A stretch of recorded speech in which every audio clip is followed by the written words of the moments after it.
There's nothing more enjoyable to a mother than enjoying a day outside with her kids. From horseback riding to swimming at the beach, these activities unknowingly put us in danger of being attacked by deadly predators.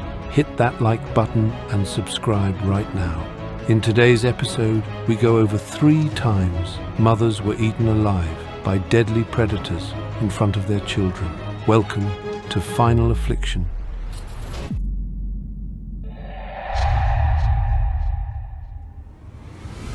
It was supposed to be a fresh start for 37-year-old Patty McConnell and 2 of her children, Kelly, 13, and Kristen, 7. From Texas, they had packed their bags and headed north.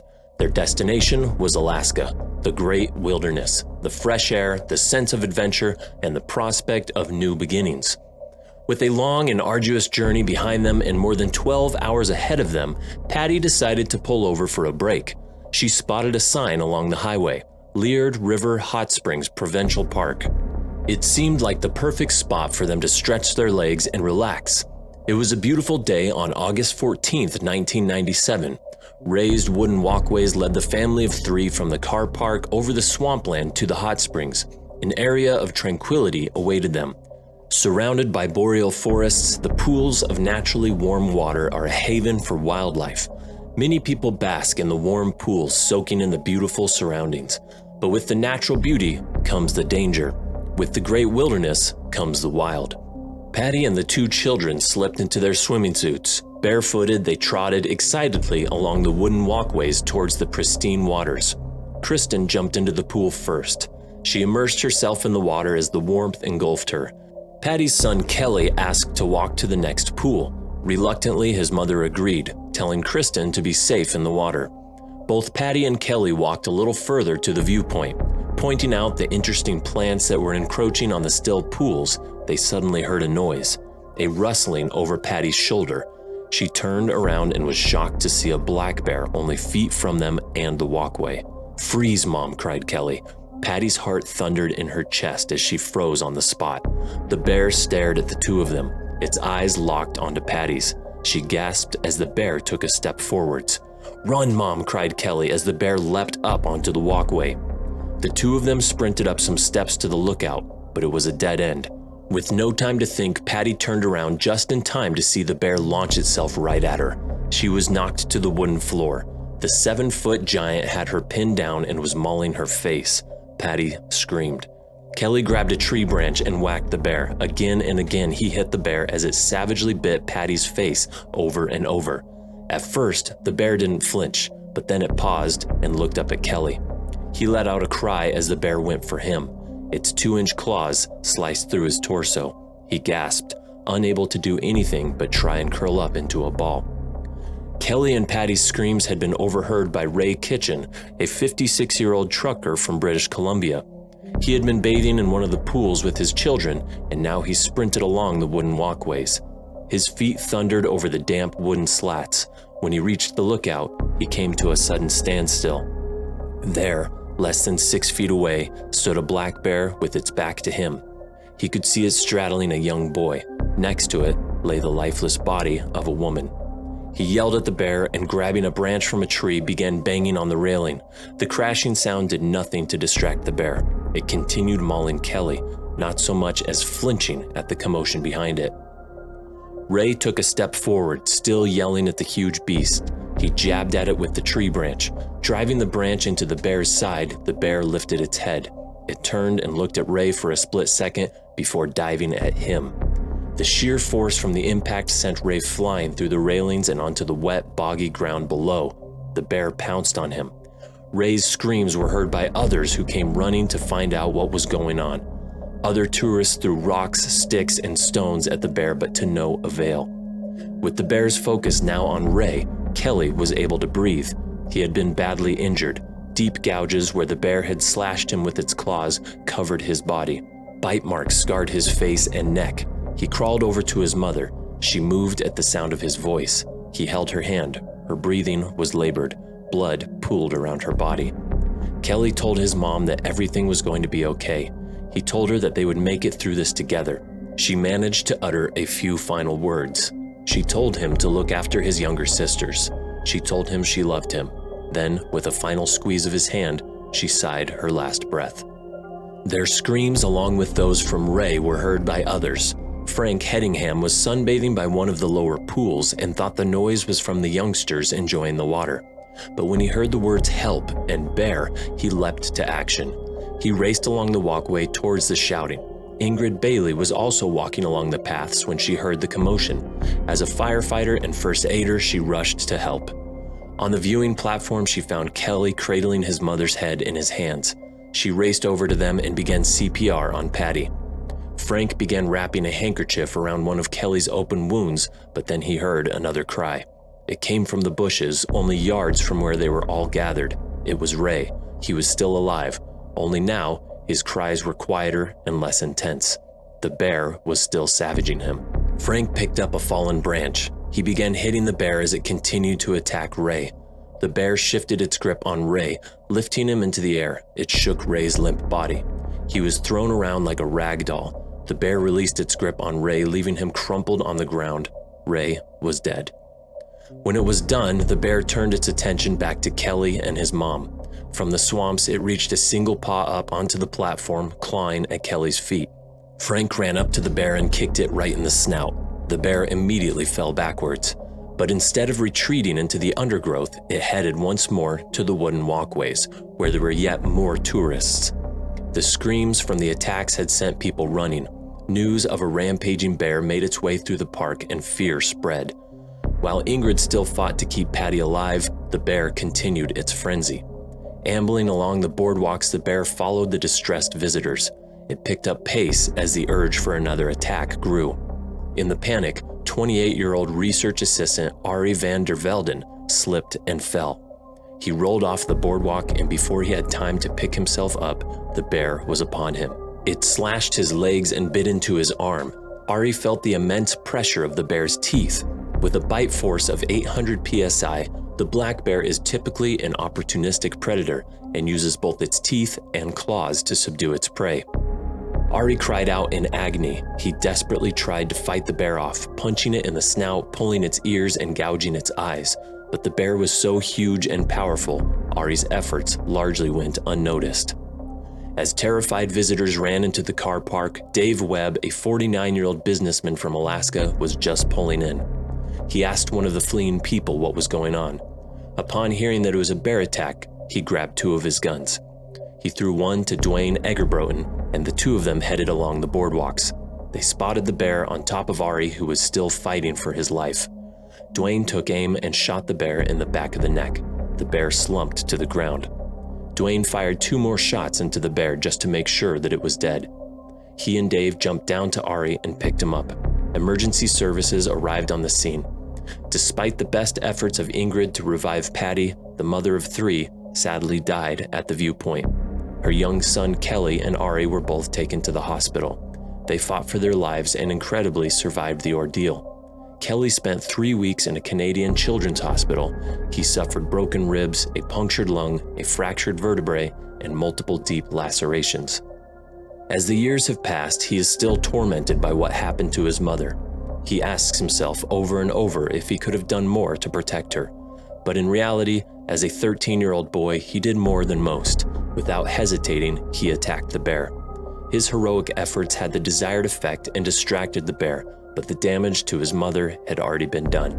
Ray, who also lost his life during the rampage, was awarded the Star of Courage posthumously the following year.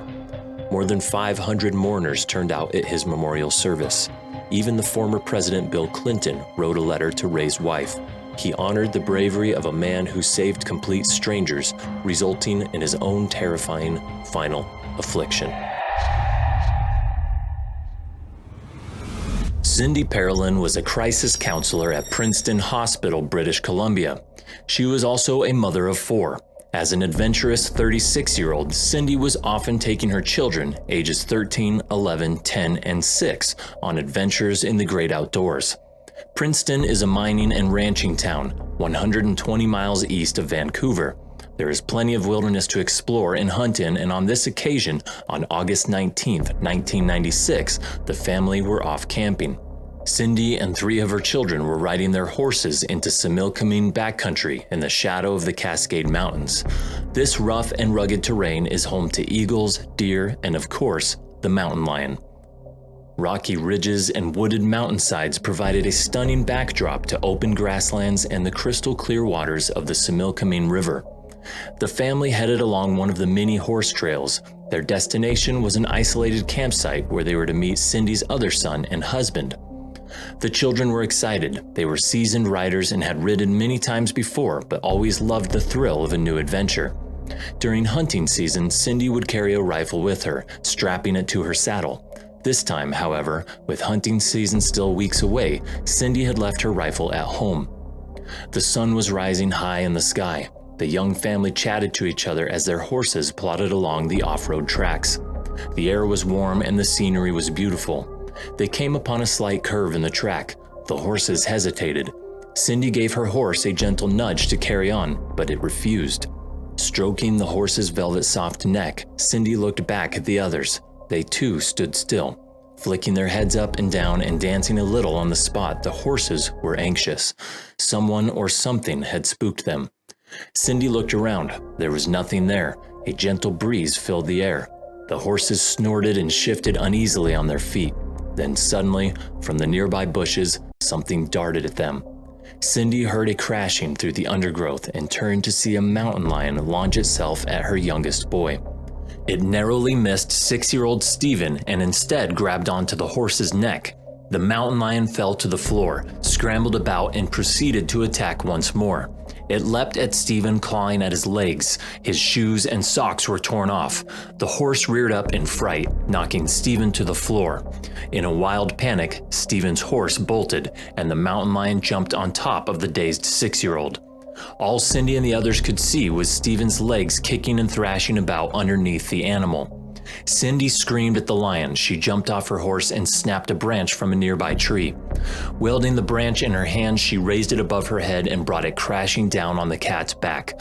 Again and again, she continually whacked the huge cat as it mauled her young son. The mountain lion quickly wheeled around, facing Cindy.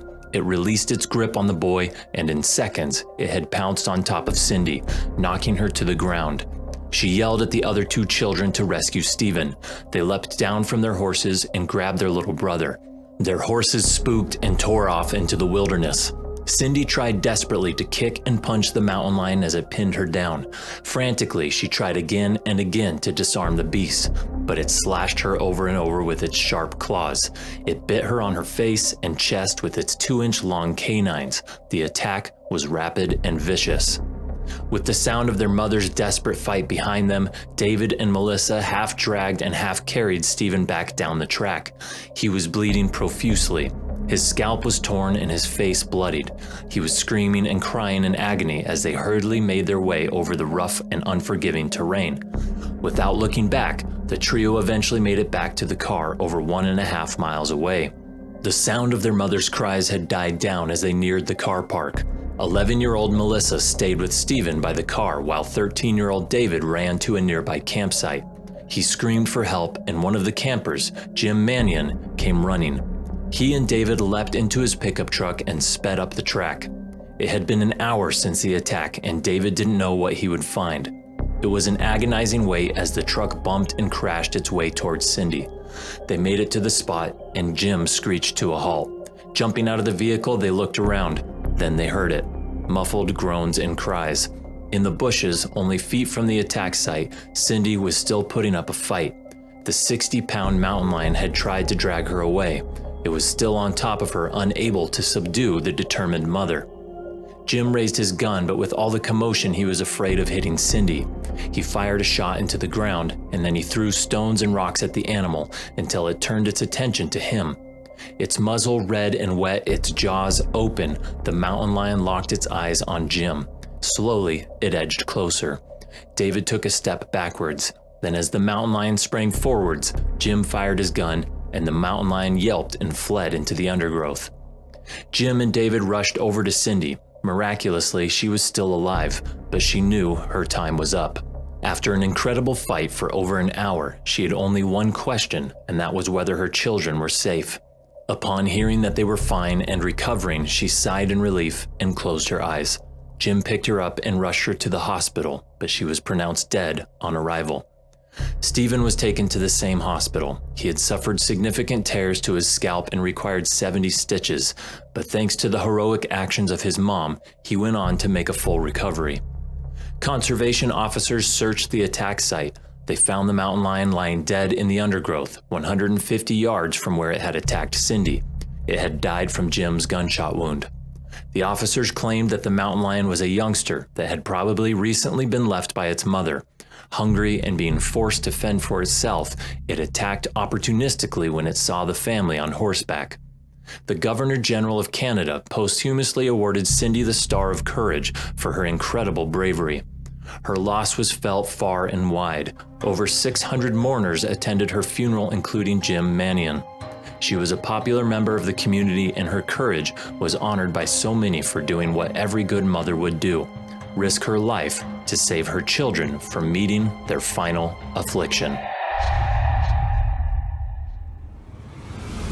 Kimon Basongo and Diego Malaysi met 13 years ago on a beach in Ibiza. It was love at first sight. Kimon, a South African native, spoke English, and Diego could only speak Spanish. But even though they could barely understand each other, they made it their mission to learn how to communicate. And what better way to do that than over their shared love of cooking? After Kimon returned to South Africa, the two remained in touch, with Kimon learning to speak a serviceable Spanish, and Diego took classes that helped him become fluent in English. Diego was the one to make the big move across the seas, moving to one of South Africa's biggest capital cities, Cape Town. Together, they opened their little corner pizzeria, Fernando's Pizza. In between busy shifts and a rich social life, they carved out the time to run a soup kitchen that served the poverty-stricken communities across the city. And Kimon worked closely with the Rainbow House organization to fight homelessness in Cape Town. To say that the two were loved in the community would be an understatement. Kimon and Diego were loved by the rich, by the poor, and everyone in between. Almost everyone knew them by name, and if there was an event, whether that be charitable or a sporting event, they were almost always counted on the guest list. Together, they had a daughter, Luna, and Kimon, now in her mid-30s, was planning on trying for just one more baby before she reached her 40s. But the COVID-19 pandemic threw a wrench in their future plans. Together, the happy little family braved the storm that hit the world, and once it was safe for business to commence as usual, they hit the ground running. Like everyone else, they had their plates full trying to salvage their business, to reopen their soup kitchens, and now that Luna was starting kindergarten, the school runs and sporting events took up a big chunk of their time too. 2022 was an exhausting year, and the family decided that they'd take a short break in September, just as spring came to southern Africa. The big holiday season would start in December, and with all the preparation that they needed to put in before that time, this would be the last chance that they'd get to catch some of the new warmth that came with spring, and the rush to make up for lost time hit them in full force. Plettenberg Bay was 300 kilometers away, but the 4-hour drive went by quickly enough. The warm weather brought a handful of out-of-season holiday goers and surfers to the resort town. During peak season, the place is packed to the brim, more so than the other coastal hotspots. But in September, it was just full enough to add a little excitement to a weekend away, but not so much that the overcrowded streets and beaches became claustrophobic. The family spent their first afternoon unpacking their luggage at the resort that they booked into, and they took Luna out to play in the shallow pools with her fishing net. After they'd caught a handful of tiny fish and picked up a shiny shell or two for Luna's collection, Diego and Kimon picked up some takeout on their way back to their hotel. Luna was fast asleep by the time they pulled the car in, and Diego carried his daughter to her bed. They decided to let her sleep. She'd like her chicken nuggets just as much for breakfast in the morning. Saturday dawned even brighter than the day before, and all of them were itching to get back to the beach. Diego offered to stay behind so that Luna could finish her nuggets and have that bath that she'd missed out on the night before. So Kimon headed off to the beach, along with the other early risers at the resort, planning on meeting them there later. The resort's beach was just a 10-minute walk from their chalet, and Kimon didn't even bother to take her phone or any belongings besides her towel with her. She and Diego fully expected to see each other again within the hour. September in the area also brings its fair share of juvenile sea lions that have been weaned from their mothers and are finally old enough to venture out into the water on their own. Inevitably, this influx of the inexperienced prey also brings in the predators.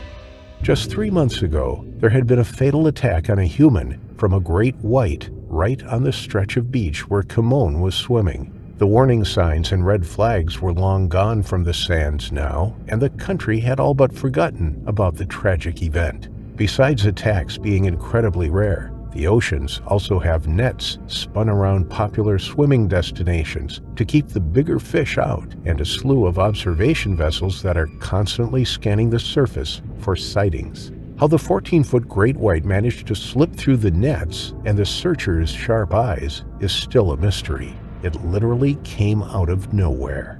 Kimon was amongst 20 or so other swimmers, and there were 4 surfers in the distance riding the rather low waves. There were at least 10 people who were deeper in the water than she was. Kimon was only standing waist deep in, watching the riders attempt to catch a decent wave. The only explanation is that the shark came from as deep as the water allowed it to go, and it applied the usual tactic when storming into a colony of sea lions. Great whites hurl themselves into the middle of the pack and bite down on the one who just happens to be closest to its jaws at the time. Whatever the case, one moment Kimon was standing with her back to the sand, with Diego and Luna walking towards her, and the next, an enormous gray beast reared out of the water directly in front of her. Its mouth was already open and geared to strike before it even broke the surface. Kimon didn't stand a chance. There was no warning, no time to even think of turning to flee. The predator sank its teeth into her, engulfing Kimon's upper body whole. Only her head and legs remained outside its jaw. Diego, who'd had his eyes on Kimon when it happened, grabbed Luna and stuffed her face into his chest to spare her the gruesome sight that was playing out before them. The group around Kimon scattered, knocking each other out of the way to reach their children and to make it out to safety. The shark took Kimon like she weighed nothing, viciously throwing her from side to side. One older gentleman launched himself at the screaming woman. What he planned to do about the dire situation, no one knows, but it didn't matter. The shark's head slammed into him, sending him flying several feet away. His equally gray-haired wife grabbed him and pulled him out. As the water turned red and the people fled, several people called emergency services, and Diego could only stand watching as the love of his life was being ripped to shreds. Before the last of the hysterical swimmers were even out of the water, Kimon stopped screaming, but that didn't stop the animal from tearing at her. It let go, swimming off with a chunk torn out of her abdomen.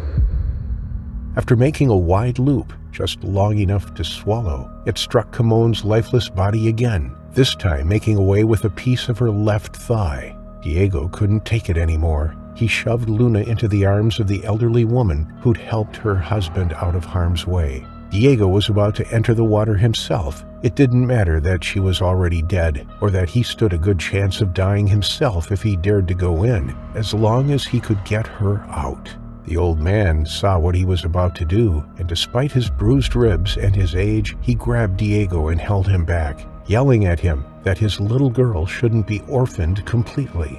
Diego didn't hear a word of it, and he continued to struggle to get out of the surprisingly strong old man's grasp. The other swimmers came in, huddling around Diego. They kept him from going into the surf towards certain death, and that's where rescuers found them just 7 minutes after the attack occurred, with Diego weeping in the center and the ravaged body of Kimon floating in the shallows. The shark had disappeared, satisfied with what it could get from Kimon, and it was never seen again. The poorest streets of Cape Town went into a deep mourning. The homeless and the impoverished went on a spree to steal flowers from homeowners' gardens in the more affluent parts of the city. And now, even 2 years later, Diego and Luna still find a bouquet of flowers most days of the week when they go in to open the store for the day, a constant reminder of Kimon and the day she met her terrifying final affliction.